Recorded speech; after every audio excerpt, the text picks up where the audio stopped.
Bonsoir. Intéressant, parce que la dernière fois que Denis allait voir, on a rencontré des gens assis un peu comme ça, c'était dans un pénitencier fédéral.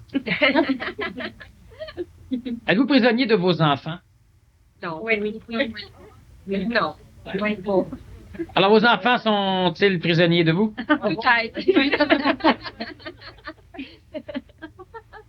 J'aimerais qu'on passe la soirée à parler, à jaser, à pas trop avoir l'impression que vous ne pouvez pas me parler. Vous pouvez tasser vos chaises, vous organiser pour me voir, qui vous à l'aise un peu. Et puis, vous posez vos questions au fur et à mesure qu'elles naissent chez vous. Attendez pas la fin, attendez pas, etc., etc. Posez-les. Lors de la deuxième partie, ceux qui, malgré tout, restent gênés de poser leurs questions, vous pourrez les écrire sur papier, puis Daniel me les lira. On parle un petit peu assez fort quand même pour que cela soit capté par le micro. Alors avant, c'est moi qui vais vous poser les questions. Et dans la main ceux qui n'ont pas d'enfants et qui sont ici. Parfait. Et ceux qui ont des enfants, qui vivent en couple, mais qui sont seuls ici. Comment dit ceux qui sont en couple, qui ont des enfants, mais seulement la moitié du couple est ici.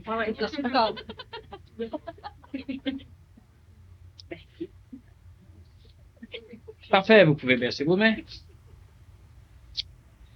Est-ce qu'il y en a beaucoup ici qui, c'est pas nécessaire de nécessairement se répondre, mais enfin, c'est très intéressant, qui ont des enfants et qui vivent une éducation qui est divisée en deux. L'un du couple veut éduquer d'une façon et l'autre veut éduquer d'une autre façon. Parce qu'on retrouve cela dans beaucoup de familles. On a évidemment le couple où on a un des adultes qui s'occupe des enfants ou de l'enfant et l'autre qui s'en occupe très peu ou de très temps en temps. Et normalement, quand il s'en occupe, c'est toujours en dehors des cadres délimités, paramétrés par le parent éducateur. Et ça crée évidemment des complexes d'éducation relativement compliqués pour l'enfant parce qu'il se fait toujours répondre oui à telle chose. Et à un moment donné, l'autre s'en mêle et dans la philosophie éducatrice de l'autre, c'est non. Et ça, c'est évident que si l'on veut travailler avec un enfant nouveau, sans se faire haïr par lui, on doit s'arranger soit pour expliquer à l'enfant que l'autre éducateur ne comprend rien, soit pour s'arranger pour que l'autre éducateur comprenne. Est-ce qu'il y en a ici qui ne savent pas ce que j'entends par enfant nouveau? On lève la main. C'est important parce que si vous le savez, on n'en parlera pas. Bon. L'enfant nouveau, ça peut être récupéré par les spiritualités, par certaines formes de philosophie, comme étant un enfant qui est pur, qui est pacifique, qui est capable d'aimer, qui ne se chicane pas, qui n'est pas colérique, qui rend service. Mais il se trouve que j'appelle cela l'esclave parfait. L'enfant nouveau, c'est tout sauf ça. L'enfant nouveau, c'est nouveau pas parce qu'on va vers un ère nouvelle. On va vers un ère nouvelle. Mais l'ère nouvelle n'est pas un ère de spiritualité, c'est un ère d'efficacité et un ère d'intelligence. Et l'enfant nouveau est intelligent. Plus intelligent que l'enfant ancien. Et comme la majorité des enfants sont anciens, disons, plus intelligent que la normale. S'il est plus intelligent que la normale, cela veut nécessairement dire qu'il refusera de faire tout ce qui, pour lui, paraîtra stupide. Donc, il ne peut pas être l'esclave parfait. Il sera un humain. Peut-être parfait, mais pas un esclave. Cela veut dire que si on demande à un enfant de 4 ans de faire le ménage de sa chambre et que la chambre des parents n'est pas bien faite, l'enfant nouveau dira non. Et il dira aux parents de faire la leur. Et si les parents font la leur, il pourra peut-être répondre aux parents, si t'aimes pas ma chambre, t'as qu'à pas rentrer dedans. Si lui ne voit pas de raison intelligente de faire le ménage, il ne fera pas le ménage. L'enfant ancien, on va le manipuler en lui disant qu'on ne l'aime plus, ou en lui disant que ça nous fait de la peine, en lui disant que ça nous ferait plaisir s'il fait le ménage de la chambre. Et l'enfant nouveau va répondre que ton plaisir, occupe-toi-en. Mais ça me regarde pas. Il prendra les mots qu'il voudra, mais à un moment donné, on aura le feeling, l'impression émotive que l'enfant qu'on a est sans cœur. Et ça, c'est caractéristique de l'enfant nouveau. Et les psychologues, les psychiatres parlent de l'enfant incassable. C'est leur mot. Et en mon sens, l'éduquer un enfant, ce n'est pas casser un enfant. Alors, l'enfant qui n'est pas cassable est un enfant trop intelligent pour être cassé. Et s'il n'est pas cassable, il se suicidera ou il cassera les parents. Ou bien, il y aura une harmonie qui s'installera entre l'enfant et les éducateurs, les parents. On peut peut-être posséder un enfant ancien. C'est mon enfant. On peut difficilement posséder un enfant nouveau. Alors, l'enfant nouveau, il est intelligent. Il sera capable de répondre à des questions que l'enfant ancien ne peut pas répondre. Il sera même capable de répondre à des questions que l'adulte tout court ne peut pas répondre. Il sera plutôt logique. Il sera efficace. Dans son monde d'enfant, peut-être. Mais il pourra même être efficace dans le monde des adultes parce qu'il apprendra ce que l'enfant ancien a de la difficulté à comprendre. Il apprendra réellement ce qu'est la manipulation. Alors, il manipulera. À 6 mois, comme à 8 ans. Il manipulera d'une façon presque tyrannique. Parce qu'il ne peut pas souffrir de la valeur émotive que les adultes et que les enfants anciens mettent sur les choses. Si un professeur dans une classe se suicide, l'enfant nouveau dira, ça y apprendra. Puis si on lui dit que c'est de sa faute, il va dire non, c'est de la sienne. Moi, j'y ai dit à ce professeur-là qu'il était ceci, cela, cela, cela. Il y avait qu'à pas se suicider, il y avait qu'à rire. Alors l'enfant nouveau, on va dire, il est irresponsable. Il est responsable. Il sait ce qu'il fait, mais il ne vit pas de la valeur psychologique de la normalité. Une chose qui est grave pour un parent ancien, un homme ancien, une femme ancienne ou une personne transitive, ou un enfant ancien, n'est pas nécessairement grave pour l'enfant nouveau. Demandez à un enfant ancien s'il a peur de briser les vitres de l'école. L'enfant ancien va répondre non. Dites-lui qu'il a peur, il vous prouvera qu'il n'a pas peur en cassant les vitres, vous prouvant qu'il est stupide. L'enfant nouveau vous dira non. Poussez-le à casser les vitres, il va vous casser la gueule. C'est qu'il y a une grosse différence entre l'enfant ancien et l'enfant nouveau. L'enfant ancien, on va lui dire que si un jour on est malade, ce sera de ta faute. Et on peut le culpabiliser suffisamment pour qu'il écoute les parents. L'enfant nouveau, il va vous rire d'en face. Parce qu'il sait que si vous êtes malade, ça vous regarde et c'est de votre faute. Pas de la sienne. Il arrive en retard. Oui, mais je me suis inquiété. Il va vous répondre, t'inquiète pas t'inquiéter. C'est simple. Il va dire, oui, mais quand j'arrive pas, tu t'inquiètes pas. Non. Il ne peut pas s'inquiéter. Sauf si on l'instruit et on le force à se déformer pour souffrir d'aimer, comme l'homme ancien souffre d'aimer. Alors l'enfant nouveau ne s'ennuiera pas de ses parents, mais il les aime. Il n'obéira pas aux manipulations des parents, mais il les aime. Et si ses parents meurent, il ne pleurera peut-être même pas, mais il les aime. Il ne souffrira pas d'aimer. Ce que l'homme ancien fait, il souffre d'aimer. Alors il peut aimer quelqu'un sans en être son esclave. Ce que l'homme ancien a de grandes difficultés à faire. Lorsqu'on s'aime, on s'appartient. L'enfant nouveau, lui, il aime et il laisse libre. Mais il peut être aimé, mais il se gardera libre. Alors l'enfant nouveau, peut-être pour vous aider encore à mieux cerner ce que j'entends par là, ce n'est pas un principe spirituel ou philosophique, c'est une constatation psychologique, c'est une évolution normale d'une société comme la nôtre, et c'est une mutation dans la race. Et ça, qu'on veuille l'accepter ou non, on devra vivre avec. Alors, il y a des personnes qui, à un moment donné, me disaient que leur fille de 8 ans était trop intelligente. Elle est allée voir les psychologues, et les psychologues ont vérifié si elle était surdouée. Je me suis rendu compte qu'elle n'était pas surdouée, qu'elle était démoniaque. Elle était surdouée dans tout, puisqu'un enfant ancien surdoué n'est pas. Hein? Un surdoué va être surdoué en mathématiques ou en musique, mais pas dans tout. Cette fille, elle est surdouée dans tout ce qu'elle aime, et elle est capote dans tout ce qu'elle n'aime pas.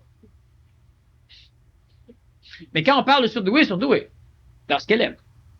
Elle aime le professeur, elle aura des 100%. Elle haït le professeur, elle aura des 0, et le professeur fera une dépression. Alors, le psychologue a fait des tests pour se rendre compte que l'enfant était sans cœur, dangereusement mal élevé, traumatisant pour les adultes et pour son entourage, et il a suggéré de lui donner des médicaments qui calmeraient, qui la ralentiraient, qui la gèleraient, de façon à ce qu'elle puisse réintégrer sa classe. Et ça, on en a de plus en plus. Lorsque je lis un article sur les enfants incassables que la psychiatrie ne comprend pas, cela veut dire qu'effectivement, la science découvre l'enfant nouveau, mais elle le traduit comme l'enfant ancien. On veut comprendre l'enfant nouveau à partir du concept de l'enfant ancien, et on ne peut pas. On ne peut pas. Alors, si vous avez un paquet de trucs qu'on va vous montrer un peu partout pour éduquer les enfants, sachez qu'avec l'enfant nouveau, ça va tout vous virer dessus. Et en souffrir. Mais ça ne marchera pas. Alors, on a un enfant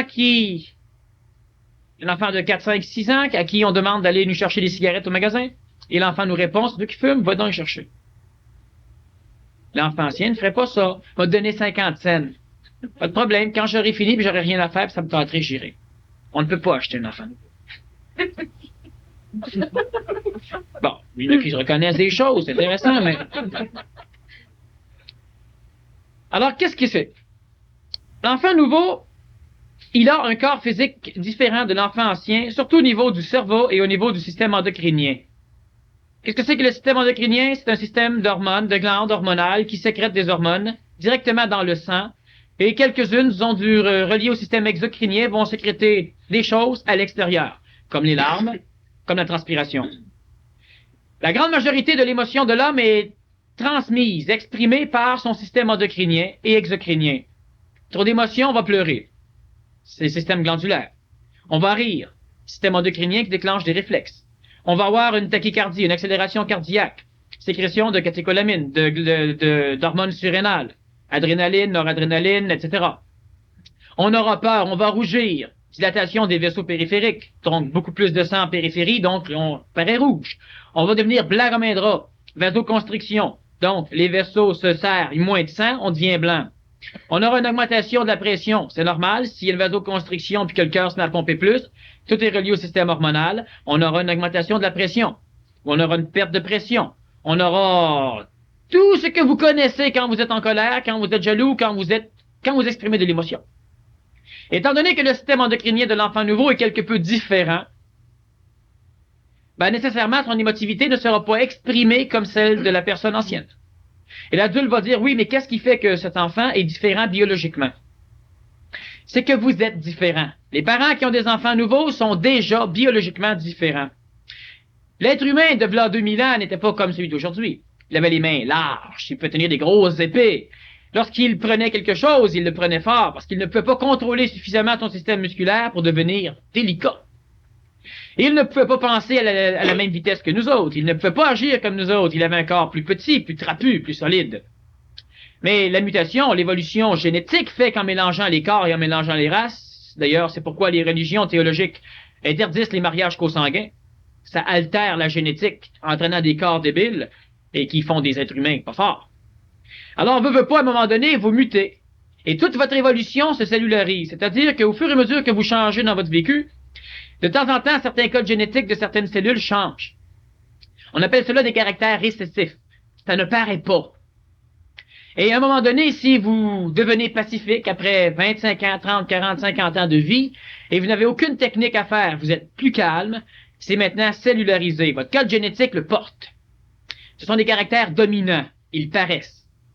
Mais si les parents ont des caractères récessifs de telles choses, et la femme et l'homme des caractères récessifs, un enfant sur deux risque d'avoir ces caractères-là en dominance.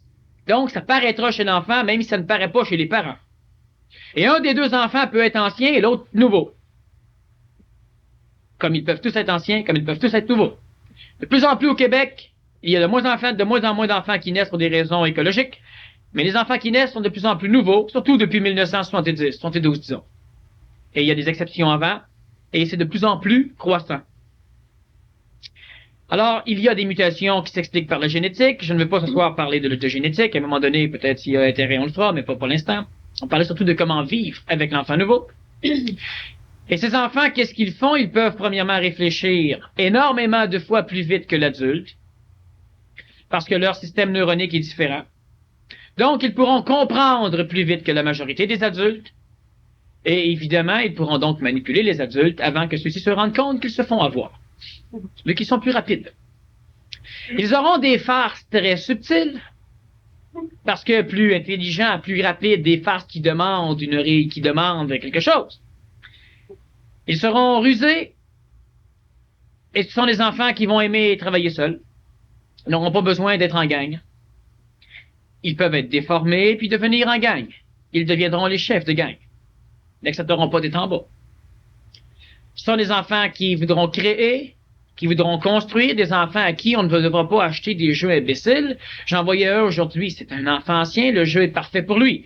Faut faire bien attention, l'enfant nouveau, ce n'est pas une qualité, c'est plutôt une merde. L'enfant ancien, ce n'est pas une qualité non plus, c'est un état. Alors, il n'y a pas un qui est meilleur que l'autre. Mais je voyais un enfant aujourd'hui se promener, un enfant d'à peu près 7 ans, avec une tondeuse à gazon plastique, avec la manche jaune, puis la tondeuse rouge, là, qui fait des ballons. Très éducatif pour l'enfant. Hein, on le collectivise. Tout de suite, on y monte à être un bon adulte qui coupe son gazon. Donnez ça à un enfant nouveau, il va voir comment ça fond, la tondeuse. Il va la mettre dans une chaudière, dans un chaudron sur le poêle, il va mettre le feu après, il va casser la tête à son voisin. Il va expérimenter d'autres choses que de tondre le gazon. Parce qu'il n'y a rien de créatif. Tout intéressant, c'est qu'on parle de jeux éducatifs. Savez-vous que la majorité d'entre vous, quand vous étiez jeune, vous n'aviez pas beaucoup de jeux. Vous deviez les fabriquer. Ça, c'est éducatif. Mais si on vous donne des jeux toutes faits, qui sont un cadre, et on vous dit, ben oui, tu mets le cube là. Ben oui, mais il faut que l'enfant invente, imagine. Oui, dans les cadres du jeu. Mais jamais plus loin que le jeu. Alors, on lui interdit carrément de devenir intelligent. Et ça nuit. Mais l'enfant nouveau, lui, comme jeu, aura besoin d'un microscope, d'un ordinateur. Surtout de l'ordinateur. À un moment donné. Ça dépend de son âge. L'enfant ancien pense comme tous les enfants anciens pensent. Il est collectif, manipulable par l'éducation émotive, culpabilisable. Il aura peur. Il voudra faire plaisir. Il aura besoin d'être aimé et il cherchera aussi à un moment donné à aimer. Il vivra sa crise d'identification psychologique vers l'âge de 10, 11, 12, 13, 14, 15 ans. En même temps que sa puberté biologique. L'enfant nouveau, lui, pense comme aucun enfant ne pense.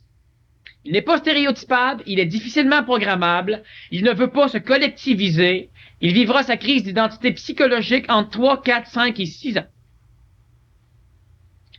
Et il aura sa crise, son identification, sa puberté entre 10 et 16 ans comme l'enfant ancien. Cela veut dire que dans l'éducation conventionnelle, n'est-ce pas, on parle d'une phase calme lorsque l'enfant a entre 9, 10 et 11 ans. Une phase où l'enfant est gentil, fin, un peu la phase prépubertaire où apparemment il est correct. Chez l'enfant nouveau, à 7 ans, il peut carrément vous envoyer promener. Il saura dire non comme un adulte peut dire non. Il répondra non et vous aurez de la difficulté à soutenir son regard et son non. Ce qui normalement apparaît dans l'adolescence ancienne vers 14, 15, 16, 17 ans, où on ne peut plus tenir tête. Alors l'enfant ancien est donc effectivement en avance sur l'enfant nouveau et il ne peut pas être assujetti à l'éducation conventionnelle. Est-ce qu'il y en a parmi vous qui ne comprennent toujours pas la nuance entre un enfant nouveau et l'enfant ancien? Toi? Oui. Oui.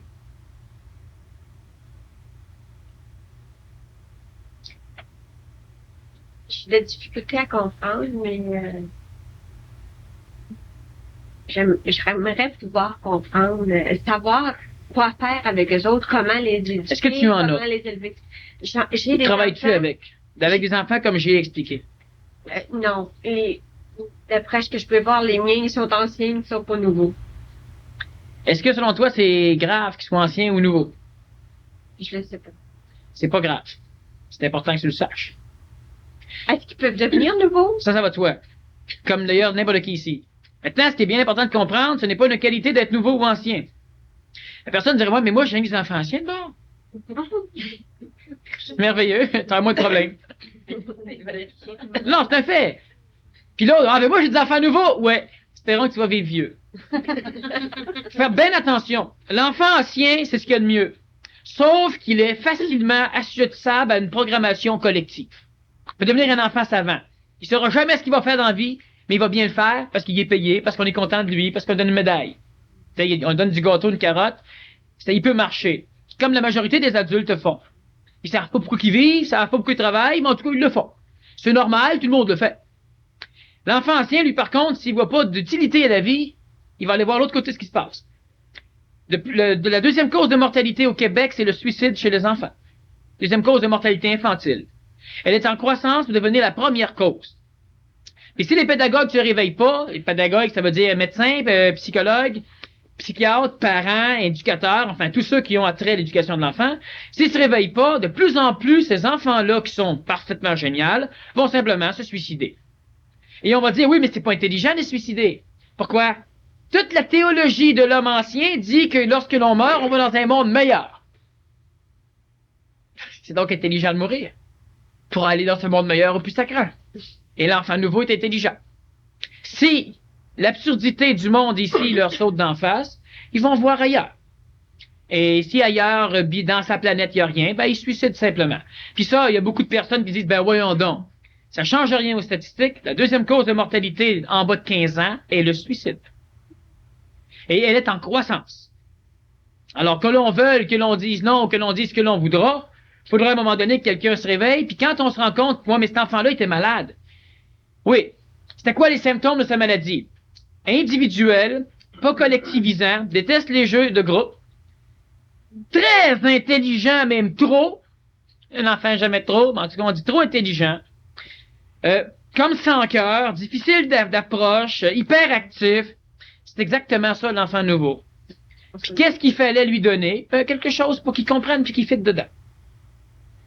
Puis ceux-là, la majorité de ceux-là, on les perd en suicide. Et si on n'a pas d'enfant nouveau, c'est pas grave, mais soyons suffisamment compréhensifs pour comprendre que l'enfant doit devenir autonome. Et nécessairement, donc, il se rapprocherait de l'enfant nouveau. Et c'est pour ça qu'on va y revenir, oui. Moi, je suis éducatrice en garderie, puis j'ai dans le bureau un enfant nouveau, là. Puis Isabelle, c'est une petite, en tout cas, elle fait tout le contraire à ce qu'on dit, là. C'est vraiment. Et j'aimerais savoir comment, parce que nous, tu sais, à la garderie, nous, on se sent bien gros sur la discipline. Mais pour cet enfant-là, je vois pas, parce que là, on a eu bien des méthodes, puis là, je me demande comment faire pour, je sais pas, pour la comprendre, pour qu'elle rentre, tu sais, qu'elle ait quand même une discipline. Quel âge elle a? Elle a 3 ans et demi. Bon, vous la voyez à 4 ans, tu vois. Ce qu'il faut faire attention, puis ça, c'est que l'enfant nouveau va obliger chaque adulte qui veut y toucher à devoir se reformer. Il n'aura pas le choix. Alors, il y a un paquet, puis c'est ça qui est le maudit problème, c'est que la majorité de tout ce qui est standard, tout ce qui est accepté normalement, devra décoller si on veut vivre avec l'enfant nouveau. Cet enfant-là, il faut que tu lui expliques que les autres sont différents d'elle. Mais on ne fait jamais ça dans le cadre de l'enfant ancien. S'il se sent différent, il va souffrir, il va être malheureux, il va être normal. Il va être comme tout le monde. L'enfant nouveau, lui, le sait, il le sent, il le vibre. Faut pas y en faire un culte. Il faut lui expliquer que on fait faire ça aux autres parce que les autres, ils en ont besoin. Tu t'adaptes au langage, évidemment, de l'enfant. Mais toi, tu n'as pas besoin de ça. Mais les autres, ils ont besoin de ça. Elle va vouloir comprendre pourquoi. Il y a une raison intelligente. Je ne dis pas une raison cosmique, mais au moins sort une raison qui semble être logique. Pour pouvoir se distraire. Ou encore, disons, s'amuser. Le terme est plus facile à l'enfant. Mais elle a besoin pour s'amuser de d'autres choses. Alors, il faudrait lui dire, maintenant, toi, qui es différente, qu'est-ce que tu as besoin pour t'amuser? Peut répondre rien. Faisons attention, ça peut être vrai. L'enfant ancien, on va dire, il y a quelque chose qui va pas. C'est vrai, un enfant ancien qui dit rien, il va dépérir tout seul. Mais l'enfant nouveau, non.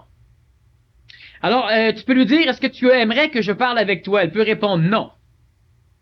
Faut pas se sentir frustré, ça peut être vrai. Et c'est toujours le maudit problème, c'est pour s'organiser pour éliminer des choses. 3 ans et demi, 4 ans, c'est pas trop pire. Elle n'a pas encore beaucoup de langage. Ouais.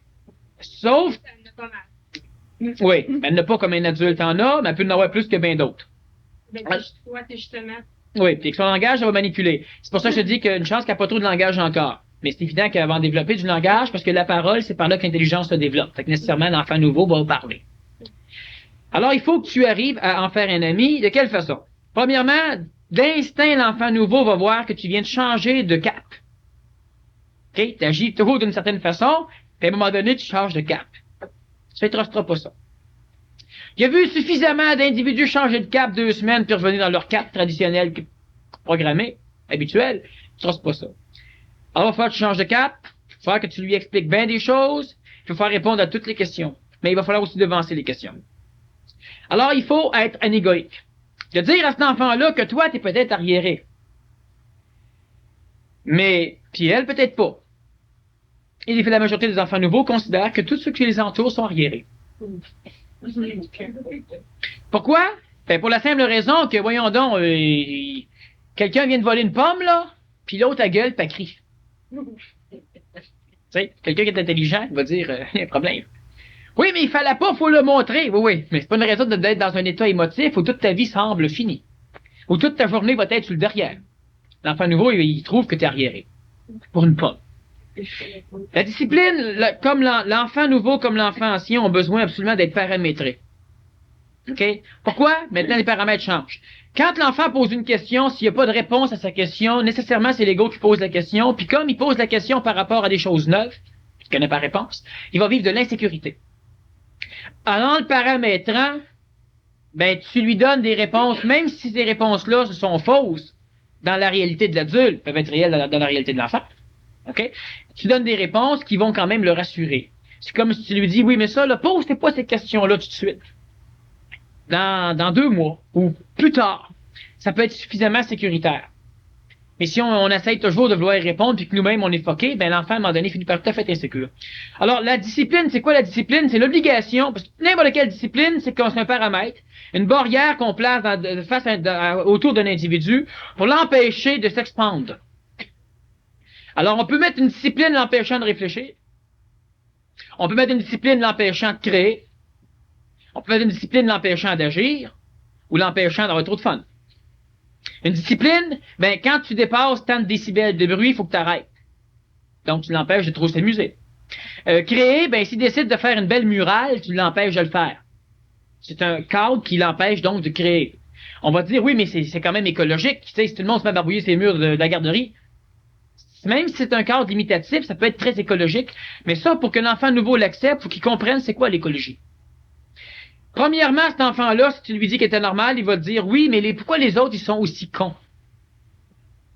Et là, c'est ça qui est le problème, c'est que si on veut travailler avec un enfant nouveau, il faut maintenant lui expliquer qu'il y a effectivement une différence entre lui et les autres. Que les autres ne sont pas cons, mais peuvent pas comprendre ce qu'il comprend. Que les autres ont besoin de ça, mais qu'ils sont pas stupides. Parce que sinon, rapidement, l'enfant nouveau développe l'idée que tous les autres sont arriérés, caves, imbéciles. Quand ces mots vont pouvoir rentrer, c'est les mots qu'elle va employer. Puis évidemment, il n'y a pas une seule entité intelligente qui se plaît de vivre à travers une gang de cons. Si par contre, on lui explique qu'ils ne sont pas cons, hein, tu peux prendre un paquet d'exemples que tu voudras, sauf que l'enfant nouveau, c'est préférable de lui montrer. Si tu lui dis qu'il y a des arbres qui sont petits et des arbres qui sont gros, puis les deux sont utiles, il n'y en a pas un qui est con, ben faut que tu lui dises ça quand tu y montes des arbres. Parce que si ça ne tente pas de cheminer avec toi, tu vas le perdre avec tes mots. Si tu y montes, ça c'est grand, oui, c'est plus important que celui-là. Oh, elle va te répondre peut-être non.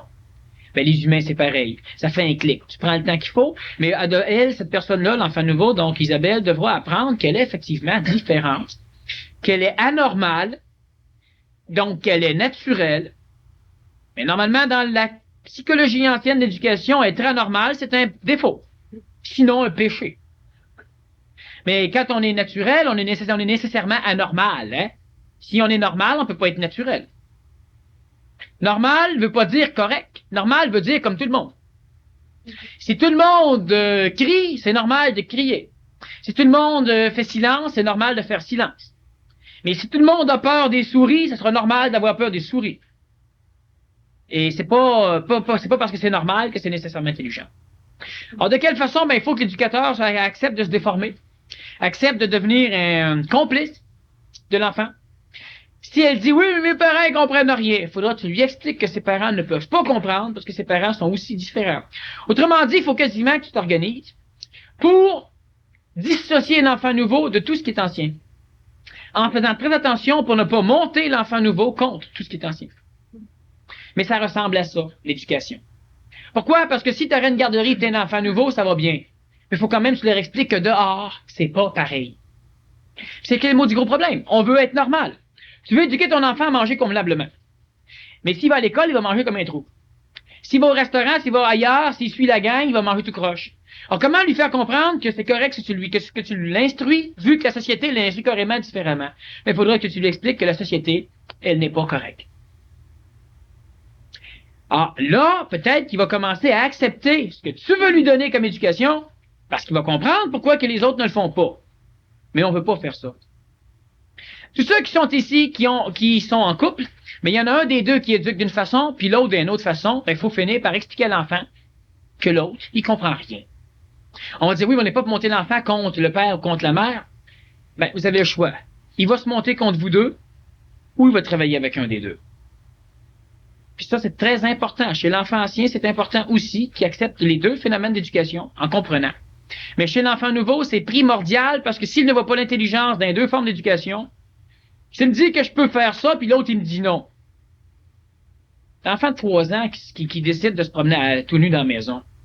S'il y en a un qui dit, il n'y a pas de problème, mais quand ton père rentre, habille-toi. Et vice-versa. Mais si c'est un enfant nouveau, là, il y aura un problème. Il verra pas ni d'intelligence à se promener nu, ni d'intelligence à se promener habillé. C'est tout ça psychologique et émotif dans lequel vit l'autre. Puis l'enfant nouveau peut comprendre ça. Alors, il va devenir non pas poli, il va apprendre à s'ajuster. Il va devenir écologiste. Alors, quand le bonhomme ou la bonne femme va rentrer, il va s'habiller. Puis il n'en souffrira pas de s'habiller parce qu'il va comprendre que c'est essentiel pour que l'harmonie psychologique de la famille reste. Alors, la tienne, c'est le même phénomène. Pas de discipline, c'est normal, la discipline est conne sans raison. Si je te dis t'arrêtes aux lumières rouges, tu passes aux vertes. À minuit, à 2 heures du matin, même s'il n'y a pas de trafic puis aucun char, t'arrêtes pareil. Si t'es intelligent, tu vas dire, en tout cas, il va dire, OK, il va arrêter. Mais compte sur moi, tu sais, il va arrêter, il va checker, il n'y a pas de danger, moi je passe, hein, laisse faire la lumière rouge. C'est intelligent. L'enfant ancien, il va rester tellement ancré dans les peurs que même si 3 heures du matin dans un désert après un apocalypse, si la lumière rouge marche encore, il va encore attendre qu'elle passe au vert. J'ai vu des gens arrêtés sur un stop. Il y a une pancarte stop et une lumière qui clignote. Mais là, elle clignote pas, un brûlé, un sur le rouge. La personne, elle attend qu'elle passe au vert. Puis quand ça fait 3-4 qui dépassent, ben là, elle finit par se rendre compte qu'il y a peut-être quelque chose. Puis comme elle était normale de plus passer. Tandis qu'avant, elle se pensait anormale de passer, mais quand elle voit que la normalité passe, ben elle finit par y aller. L'enfant nouveau ne peut pas faire ça. Donc, tu veux avoir de la discipline, il lui en faut. Il faut qu'elle comprenne l'intelligence, la discipline. Puis si toi, tu n'es pas capable de lui expliquer, c'est que dans la garderie, la discipline qu'on impose aux enfants est une discipline émotive. On veut pas qu'ils fassent ça parce que ça nous dérange. Pas parce qu'il y a une raison intelligente à ce qu'ils le fassent pas. Et ça peut marcher avec l'enfant ancien. On peut éduquer l'enfant ancien avec une discipline émotive, qui peut être utile et intelligente. Mais si le parent ou l'éducateur ne comprend pas l'intelligence du pourquoi, tu sais, pourquoi je veux que tu manges avec les ustensiles? C'est quoi l'intelligence? Ben, trouve-en une, parce que ton enfant à nouveau, lui, s'il décide qu'il a goûté le métal en même temps qu'il goûte les aliments, il risque de fortement manger avec ses mains longtemps. Trouve une raison. Pourquoi il ne mange pas de cornet? Trouve une raison. Explique-lui. L'enfant nouveau doit être amené à comprendre immédiatement le plus rapidement possible les conditions qui permettent à la vie d'être. Ça veut dire quoi? Ça veut dire que c'est un fonceur. Montre-lui que la mort existe le plus rapidement possible. L'enfant ancien, on va le traumatiser, on ne le traumatisera même pas, l'enfant ancien. Mais si on lui explique que la mort n'existe pas, puis rendu à 12 ans, il y a des coups, il va le traumatiser. Fait que là, on va dire, on a bien fait d'attendre avant de lui montrer. On a bien mal fait. Mais l'enfant nouveau, si tu lui dis, tu ne dois pas aller jouer dans la maison qui vient de brûler parce que c'est dangereux. Mais dangereux pour lui va souvent être synonyme par rapport à l'éducateur que c'est pas dangereux, mais que toi, comme éducateur, t'as peur d'y aller. C'est ça, dangereux. Et moi, j'ai pas peur. C'est dangereux pour toi, mais pas pour moi. Parce que l'enfant nouveau se rend compte vite que tout ce qui est dangereux fait peur. Donc, si t'as pas peur, c'est pas dangereux. Lui, il va y aller. Mais s'il apprend ce que c'est que des blessures, des brûlures, s'il apprend à voir des personnes qui ont été massacrées par des éboulements, s'il apprend à connaître la mort, ben, si dangereux veut dire, vient synonyme de ça, peut-être allez-vous dans la maison pareil. Mais il y a 99% des chances que si tout s'écroule, que lui, ça se fasse pas blesser là-dedans. Il va être suffisamment intelligent puis suffisamment attentif pour savoir tout ce qui se passe. Puis un enfant ancien qui le suit, lui, il peut risquer. Alors, donc, il y a bien des choses qu'il faut faire. L'enfant nouveau doit apprendre ce que c'est que l'écologie. Il peut pas apprendre la politesse. La politesse, c'est pas intelligent. C'est programmatif. L'enfant ancien, on lui montre que quand il rencontre telle personne, il dit telle chose. Parce que l'enfant ancien ne vit pas encore d'intelligence. Il vit de mémoire, d'expérience puis d'intellectuance. Il l'apprend. À un moment donné, il peut transiter, comme la majorité des adultes font, il transite vers un homme nouveau, femme nouvelle.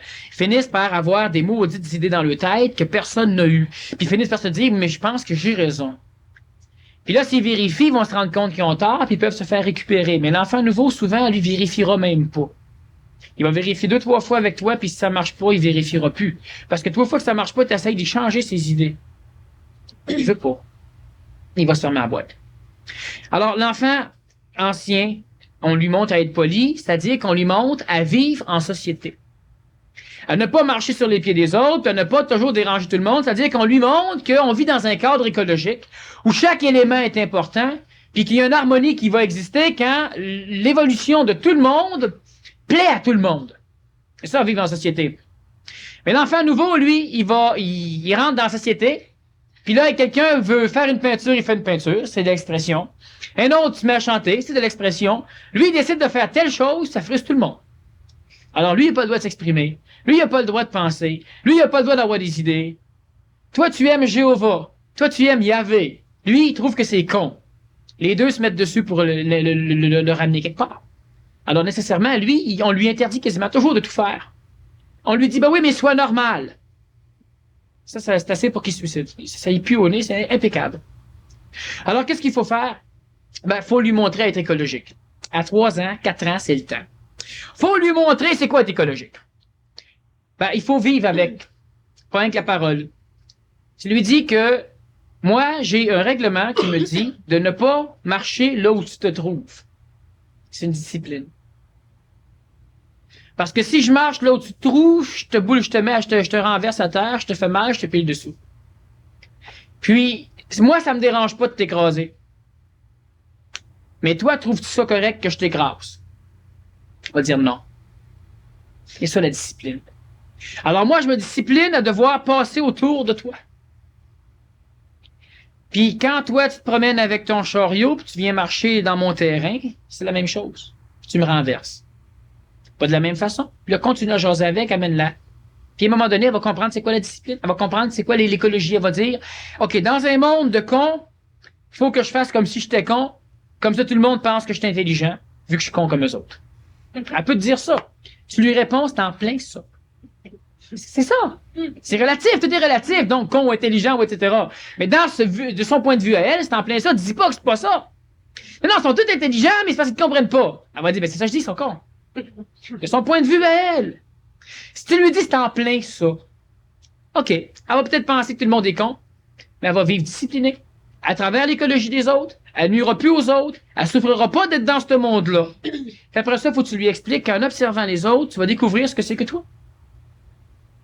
Tu vas découvrir ce que c'est que l'humain, tu vas découvrir un paquet de choses. C'est très important, ces enfants-là, de commencer à vouloir parler de choses que normalement, l'homme ancien n'ose pas parler. On parle de la mort, OK. Pourquoi la mort? Ah ben la mort, c'est quelque chose comme ça. L'enfant nouveau, si tu t'en fais un complice, là, qu'est-ce que tu penses que c'est la mort? Il va t'expliquer des choses qui peuvent te bouleverser. Puis l'idée, c'est pas de toujours dire que c'est pas ça. C'est juste de leur poser des questions. Ils vont se répondre eux-mêmes en parlant. Expliquez-leur pas trop de choses. Posez-leur des questions. T'aimerais-tu ça que je te renverse à terre? Trouverais-tu ça intelligent? Dis pas que ce serait pas intelligent que tu la renverses, c'est ton point de vue. Fait que si elle trouve, si elle souffre pas de te renverser, elle te dérangera pas. Donc, faut que tu demandes si elle trouve ça intelligent de se faire renverser. Si elle dit non, elle va comprendre que toi non plus, tu trouves pas ça intelligent. Alors, faut faire attention. Donc, elle fonctionnera pas par émotivité. Ce sera pas pour te faire plaisir qu'elle va te contourner. C'est parce que si elle voit l'intelligence de la chose, elle va te contourner. Si elle voit l'intelligence de pas écraser les fourmis, elle les écrasera pas. Et si elle voit pas l'intelligence, elle va s'en foutre. Oui. Comment pas user notre énergie, mettre à terre, parce que les autres ont beaucoup plein d'énergie.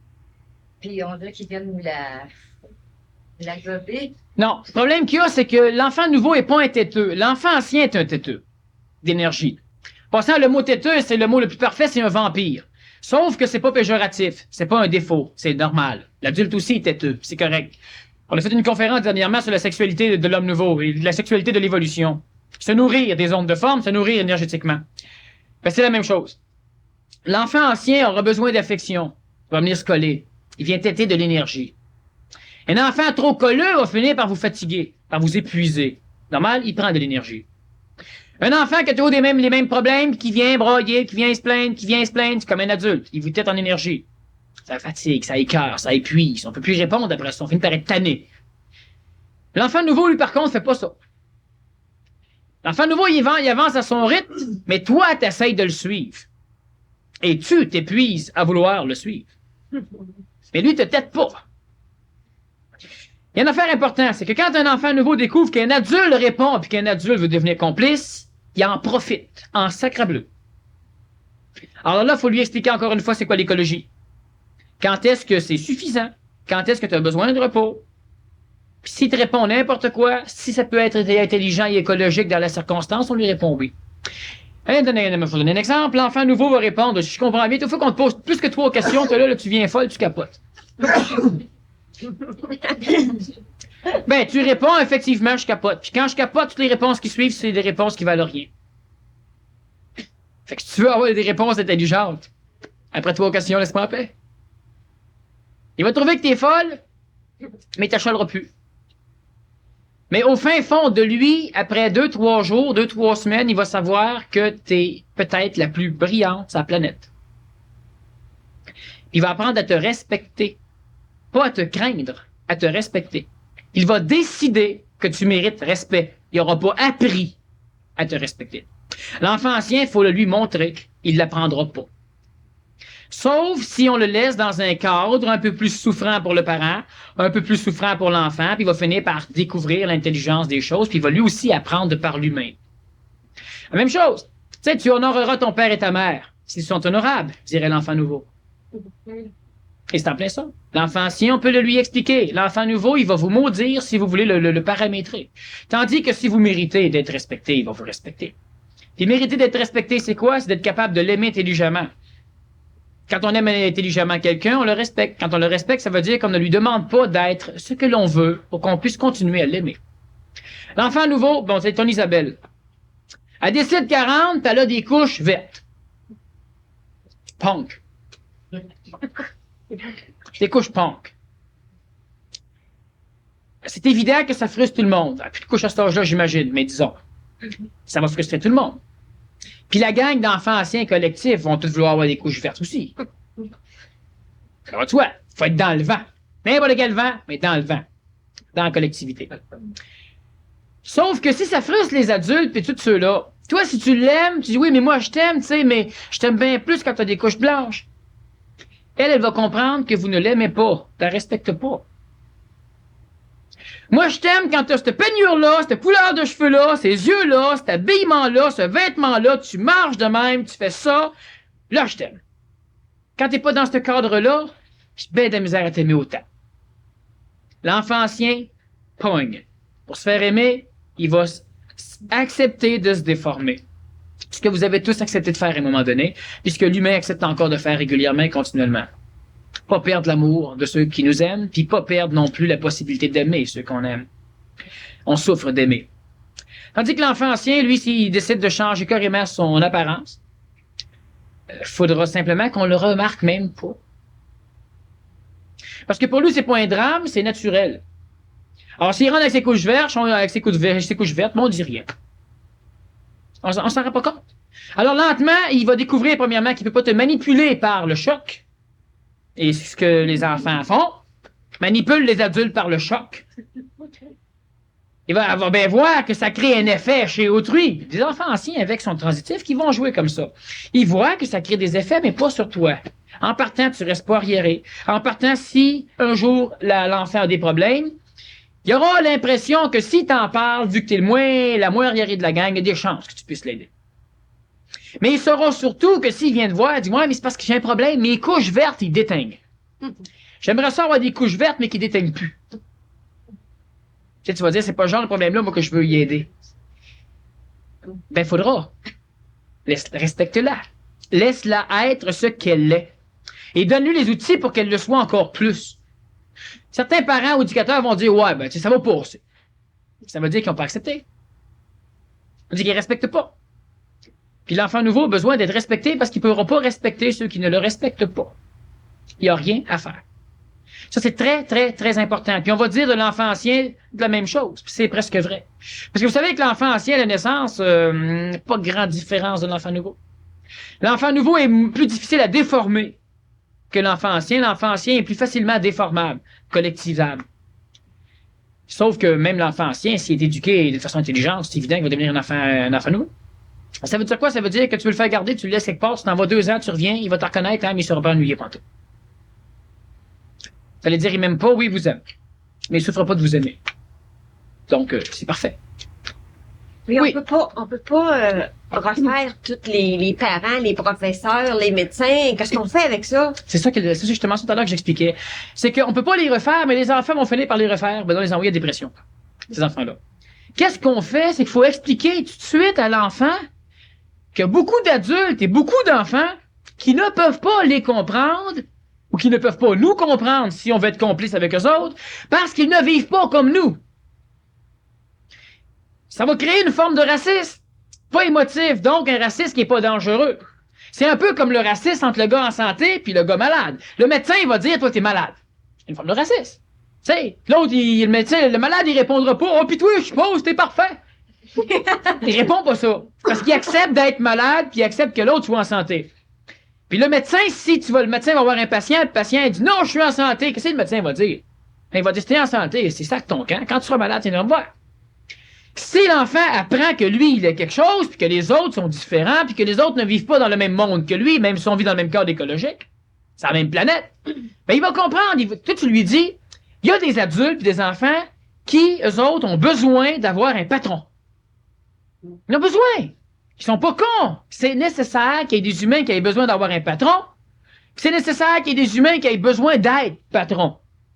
Alors, tu dis à l'enfant, toi, tu as besoin d'être patron. C'est pas mieux d'être patron. Si tout le monde est patron, il n'y a plus rien qui fonctionne. Sauf que celui-là, hein, il peut être patron, il manipule, il fait ci, il fait ça. Il va devenir un boss, de toute façon. Soit de gang, soit de ce que tu voudras, autant qu'il devienne un patron intelligent. Et c'est important donc de lui montrer le cadre, de lui expliquer qu'il y en a d'autres qui ne comprennent rien.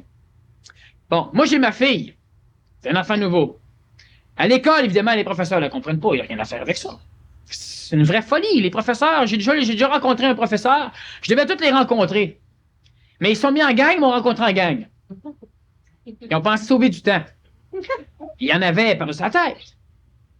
Elle est autodidacte, ce qui est typique de l'enfant nouveau aussi. Elle apprend tout seul. Fait qu'imaginez-vous, placé dans une classe où tout le monde n'apprend rien. Puis là, on lui dit qu'il faut qu'il apprenne. Puis quand il demande pourquoi, parce que plus tard, ça va te servir. Puis il entend tout le monde chialer qu'ils n'ont pas de job. Plus tard. Plus tard. Il veut pas passer sa jeunesse à préparer sa vieillesse, pour après ça, passer sa vieillesse à regretter sa jeunesse. Ce que l'homme ancien fait. Il tient pas à faire ça. Alors, qu'est-ce qu'il va faire, l'école buissonnière? Hein, l'école d'asphalte, maintenant, puis buisson. Il va faire, il va à la bibliothèque, il va sauter des cours, il va dormir dans les cours, il va niaiser, il va pas l'intelligence être là. Alors, il faut absolument lui expliquer que lui, il est cela. Peut-être que la mère ou le père est comme ça. Peut-être que son frère, un tel est ancien, l'autre est nouveau. Et puis, il faut lui expliquer que l'extérieur est différent. C'est très, très, très, très, très, très important qu'un enfant comprenne que l'humanité n'est pas comme lui. Dans le cadre traditionnel de la pédagogie, on apprend à l'enfant qu'il est comme tout le monde. Qu'est-ce qu'un prof va dire quand un enfant lève la main et qu'il dit, à 8-9 ans, « Ouais, tu sais, la formule mathématique, là, c'est correct, mais je pense qu'on peut faire mieux. » Qu'est-ce que le prof répond? « Hey, t'es pas mieux qu'un autre, toi, OK? Rassis-toi. » Ouais, c'est ça. Non, l'enfant nouveau, il sait qu'il est mieux qu'un autre.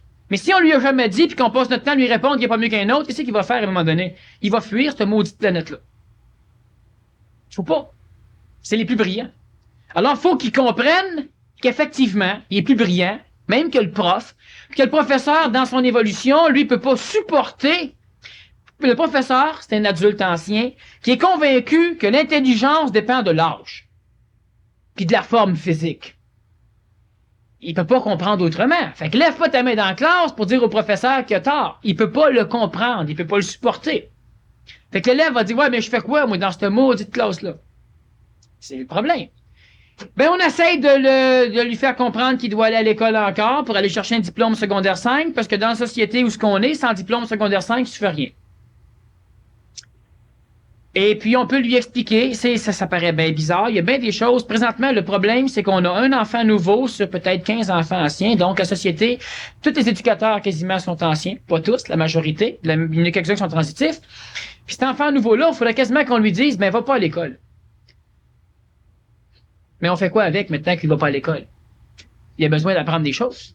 Il faut qu'il apprenne à écrire. Très important. Il faut qu'il apprenne à calculer. Parce que tout son développement va se faire par les mathématiques. Soit l'ordinateur, soit la logifération, soit l'intelligentiation, des choses comme ça. On devrait lui dire, va pas à l'école. La loi l'oblige à y aller, parce que la loi est collectivisante. Puis si on le garde à la maison, qui c'est qui l'instruit? On a des professeurs qui donnent des cours ici, qui enseignent à l'école, puis il y en a même une qui m'a dit à un moment donné, mais moi, n'importe quand, je serais prête à ce qu'on fasse une classe juste pour eux autres. Vu qu'un professeur, on pourrait avoir un permis du ministère. Parce qu'on a des médecins qui travaillent ici, etc. Fait qu'on aurait facilement la possibilité. Mais encore là, est-ce que c'est faut quasiment que tu aies un éducateur par enfant? Ça complique les choses. Sauf si les parents auraient été éduqués à devenir éducateurs. Ça solutionnerait toutes les choses. Hein? On devient parent, mais on n'a jamais eu de préparation. Franchement, on lit un livre qui nous explique qu'on doit faire ça dans tel cas. Tu sais, le livre s'adresse à 8 millions d'enfants sur la planète. Franchement. Il suffit qu'on ait une exception pour qu'on sache plus quoi faire avec. Là, on va voir un psychologue, lui, il part de Freud, il part d'un paquet d'autres en arrière, puis il est convaincu que l'enfant, il doit être comme ça. Fait que là, t'amènes un enfant qui cadre pas, il s'organise pour le déformer, pour le rentrer à sa ligne de tir, puis te dire, maintenant, il est normal. Mais les enfants nouveaux ne peuvent pas vivre comme ça. On doit les droguer. La seule façon là, de calmer un enfant nouveau, c'est de le droguer. Puis c'est ce qu'on fait régulièrement. Il y a beaucoup de parents qui viennent ici, puis leurs enfants sont suffisamment nouveaux. La preuve, il y a des enfants qui suivent des cours ici, au niveau éducatif, éducation physique. Puis ces enfants-là sont absolument géniaux, n'ont aucun problème avec, mais partout où ils vont, les professeurs en peuvent plus. Les pédagogues en peuvent plus, puis on les bourre de médicaments. Alors, il faut absolument les instruire que l'extérieur est différent. Le phénomène de l'enfant nouveau, il doit être compris par l'enfant. Il doit savoir qu'il n'est pas meilleur, qu'il est différent. Puis s'il dit, ouais, mais je suis quand même meilleur, dites-lui oui. Parce qu'il va être plus efficace. Oui, mais l'autre, là, tu sais, les peines d'amour, c'est-tu niaiseux? Ah, tu vas voir plus tard. Ben non, c'est pas ça qu'il faut lui dire. C'est vrai qu'une peine d'amour, c'est niaiseux. On serait mauditement mieux d'être en amour sans jamais avoir de peine. Alors, tu dis pas que c'est normal. Tu dis qu'il a raison. Il a raison. La seule façon d'être bien complice d'un enfant nouveau, de n'importe quel enfant ancien qui transite, c'est que quand ils ont raison, c'est de leur dire qu'ils ont raison. Et plus souvent qu'autrement, l'adulte peut pas. Trop d'orgueil. Je suis capable de le dire qu'ils ont raison. Et des fois, ils ont raison en sacrément dans des points très, très obscurs de la conscience humaine, là, ou même dans des points religieux. Puis c'est dans ces points-là, de temps en temps, que là, on bloque. Que ce soit au niveau sexuel, que ce soit au niveau théologique, que ce soit au niveau de ce que l'on voudra. C'est l'enfant qui dit que si tu es en train d'écrire, tu écris un livre. Ah oui, je suis en train de réécrire la Bible. Ah, lâche pas. Oui. Ça se pourrait-il qu'un enfant naissant il y a 18 ans, puis ça pouvait être un enfant nouveau? Ben oui. Parce qu'en écoutant... Il y en a qui ont 65 ans présentement qui ont été des enfants nouveaux. Mais qu'est-ce qui arrive, moi, dernièrement, là, chez lui, l'enfant a été manipulé par moi, la société est écrasée, il vit des confusions. Donc, il s'est fait un monde autour de lui. Quasiment tous les enfants nouveaux qui sont mal organisés se font un monde ou se suicident. Là, je vois qu'il n'y a aucun intérêt à tout. Mais je vois là qu'il pense, mais il n'y a pas du tout. Donc, moi, je ne l'ai pas compris, mais je suis ici, je pense qu'il n'est pas. Parce que le problème de l'enfant nouveau, souvent, dans la phase actuelle de notre société, c'est qu'il voit plus clair que tout le monde, puis juste pas assez clair pour voir l'intelligence de toute la merde qui est sa planète. Bon, il voit du monde faire des viols, il lit le journaux, lui, avec. Tout ce qu'il peut dire, c'est « tabarnouche, mais ça n'a pas de sens! » Il connaît la science, puis il dit avec la science qu'on a là, on devrait être dans un paradis! Ça n'a pas de sens! Alors, il voit tout ce que l'humain voit pas, donc il va souffrir mentalement, mauditement plus que l'humain. Puis il voit juste pas assez pour pouvoir dire, il maudit que c'est bien fait. Sauf que moi, j'embarque plus là-dedans, on va contourner le merde, puis ils vivront. Mais le tien à 18 ans, ce qu'il faudrait, c'est y botter le cul. Mais il va falloir qu'il se botte le cul lui-même à un moment donné. Il n'y a pas... l'éducation finie, cet âge-là, c'est lui qui se démerde. À ce moment-là, je croyais, parce qu'il n'y avait pas de père. Là, j'ai culpabilité. Ah, sainte. On tombé, moi, là, depuis... T'as fait ce que t'as pu faire. Oui. Donc, oui, tu peux donc pas faire mieux. Fait que la culpabilité, n'importe quel enfant nouveau va te dire, mais c'est pas poubelle. Bon, les culpabilités ont parti depuis moi. Ben, il faut. Ça sert à rien. Puis lui, maintenant, à l'âge qu'il est rendu là, il va faire le même job que toi. C'est ça, c'est son problème, il se démerdera. Il n'y a rien d'autre à regarder. Est-ce que ça me fait pas mal? Ça me fait plus mal. Ben, il faut pas. Ben, il faut pas. L'humain éduque par émotivité. Si l'enfant est standard, puis il te paraît bien, puis il te fait pas souffrir, tu t'en occuperas jamais. Si émotivement tu te fais ramasser, là, tu veux t'en occuper. On ne doit pas éduquer par émotivité. Quand l'enfant te dit j'ai 14 ans puis je déménage, tu lui dis parfait. Puis si tu as besoin d'aide, tu viens me voir. L'enfant va dire compte là-dessus. Puis il s'en va. Ouais, mais ici, il y arrive. S'il part à 16 ans, tout croche, tout travers, il va y arriver bien plus de choses s'il part à 14 ans, bien lucide puis bien correct. Puis s'il y a un problème, puis il sait que s'il vient te voir, tu n'essaieras pas de le ramasser. Il va venir te voir. Il va venir te voir sans jamais aucun problème. Pourquoi les enfants ne viennent pas voir les parents quand ils ont des gros problèmes? C'est parce que tout fait qu'ils viennent voir les parents essayent de les ramener dans leur chemin, eux autres. Ils veulent pas les laisser dans le chemin de l'enfant. Il n'y a pas de problème. L'enfant nouveau va survivre mieux que pas un seul adulte ici est arrivé à survivre. J'expliquais dernièrement qu'un enfant nouveau qui arrive à faire l'école missionnaire pendant 15 ans sans jamais se faire pincer, il a tout manqué ses cours puis il a réussi à avoir des bonnes notes pareilles aux examens en trichant chez les autres. Inquiétez-vous pas. Il va devenir président ou patron d'une grosse compagnie plus tard. Oui, il a su travailler dans la vie, traverser toutes les barrières, il a su mener son jeu comme qu'il voulait le jouer. Il va arriver à faire ce qu'il va vouloir faire. Il n'y a pas de problème. L'enfant ancien qui suit l'enfant nouveau, lui, il va être sur l'assistance sociale le restant de ses jours. C'est pour ça qu'il y a deux formes d'éducation. Mais si c'est un enfant nouveau, il perd rien. Maudit, il veut pas aller à l'école. Qu'est-ce que tu veux faire? Ben, tout est plate. Dépendant de l'âge, fournissez-lui un ordinateur. Vous allez voir que c'est pas long, on va commencer à s'atteler là-dessus. Puis s'il comprend la logique de l'ordinateur, ben là, il faut immédiatement inclure une logique qui va vous obliger. C'est bien important. Ou vous, pour bien vivre avec l'enfant nouveau, vous lui dites que vous êtes ancien, que vous n'êtes pas capable de tout faire tout de suite, mais que maintenant, grâce à lui, parce que lui il est là, vous voyez l'intelligence de bien des choses. Dites pas à un enfant que fumer, c'est pas bon pour un enfant. Dites-lui carrément que fumer, c'est pas bon pour un adulte, c'est pas bon pour un humain. Ça tue l'humain. Il va vous dire, ben pourquoi tu fumes, toi? Vous lui dites parce que moi, j'ai pas su ça quand j'étais jeune, puis je me suis fait ramasser en maudit. Quand tu te mets à fumer, tu as besoin de continuer à fumer. Puis c'est quasiment comme si de l'eau polluée, là, attirerait la pollution à elle.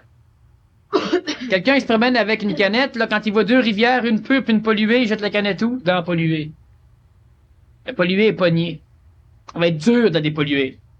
Fait que l'enfant, lui, il est la rivière propre, puis moi, je suis la rivière tout sale.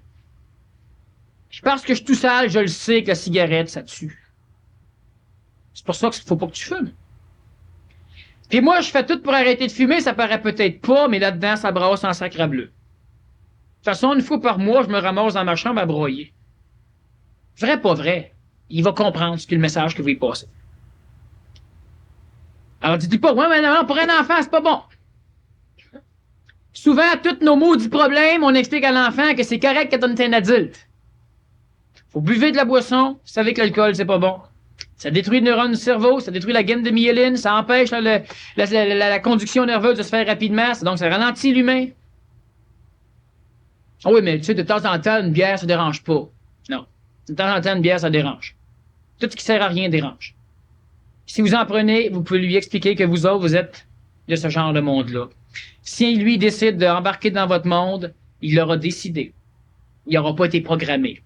Il l'aura décidé. La drogue, c'est la même maudite affaire. Expliquez-lui que la drogue, ça tue. Ah, mais il y en a plein qui se droguent, tu sais, dites-lui. Et ce monde-là, ils sont, pour commencer, c'est pas compliqué, dis-toi, sur le prochain party de Noël, là, tu viendras voir. Mon oncle, ma tante, papa, les autres, tu nous checkeras. On est toutes la mine à terre. Toi, quand tu rencontres tes chums, tu t'amuses, t'as du fun, hein? Les autres, on n'est pas capables, faut qu'on boive. Check bien. Fait que là, tu regarderas bien ça. Essaye de pas trop boire cette soirée-là, puis de temps en temps, les voir. Tu vois, mon oncle, comment il rit, là? Il riait pas de même quand il est arrivé, hein? Fait quand il était comme toi, il riait, sans boire. Maintenant qu'il a bu, pour rire, t'es obligé de boire. Fait que t'es bien mieux si tu peux rire sans boire.